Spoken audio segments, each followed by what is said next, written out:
Кыргызстандагы өзгөчө кырдаалдын жол жобосу. Биринчи, шаар айыл районго кирип жана чыгуу. Атайын өткөрмө кагаздар болбойт. Шаардан сырткары туруп, бирок иши шаардагыларга карантин убагында аралыктан иш алып барып, же болбосо үйдө эле болуп туруу сунушталат. Жергиликтүү өзүн өзү башкаруу органдарынын штабтары өзгөчө учурларды өз ара караштырып, чечим чыгарышат. Экинчи, иш. Тыюу салынбаган тизмеге кирген ишкана ээлерине аралыктан иштөө тартиби же иштеги кызматкерлердин санын кыскартуу сунушталат. Үчүнчү, билим берүү. Мектеп окуучулар 8 апрелге чейин таратылды. Окуучулар үчүн билим берүү жана илим министрлиги 4-чейректеги окутууну аралыктан жүргүзүп жаткандыктан, учурдагы окубай калган күндөр жайкы эс алууга жылдырылбайт. Edu Check It Go Check It KG сайтынан 1-ден 11 класстын окуучулары тест жана окуу материалдары менен тааныша алышат. Бүтүрүү сынактары жана ЖРТ үчүн атайын өзүнчө ыкмалар берилет. Мамлекеттик жана жеке менчик бала бакчалар жабылды. Жогорку окуу жайлар менен коллеждердин студенттери онлайн окутууга өтүшөт.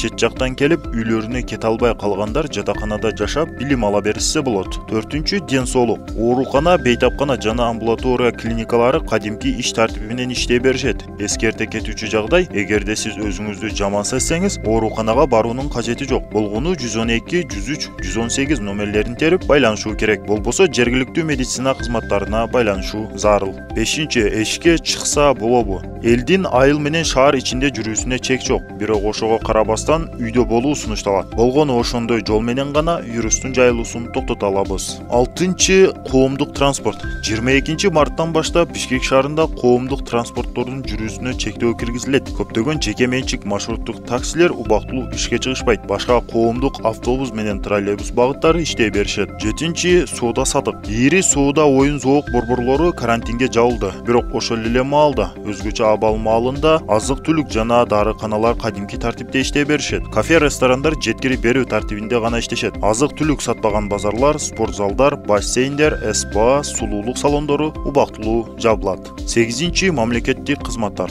Өтө маанилүү деп эсептелген мамлекеттик ишканалар жана коммуналдык инфраструктуралар кадимкидей иштешет. Мамлекеттик жана муниципалдык мекемелер жарандарды кабыл алууну чектешет. 9-чу, банктар. Көпчүлүгү ачык болот, бирок айрым бөлүмдөрүнүн кызматкерлери кыскартылып же бөлүмдөр толугу менен жабылышы мүмкүн. Негизи мындай учурда онлайн банкинг жана банкоматтарды пайдалануу сунушталат.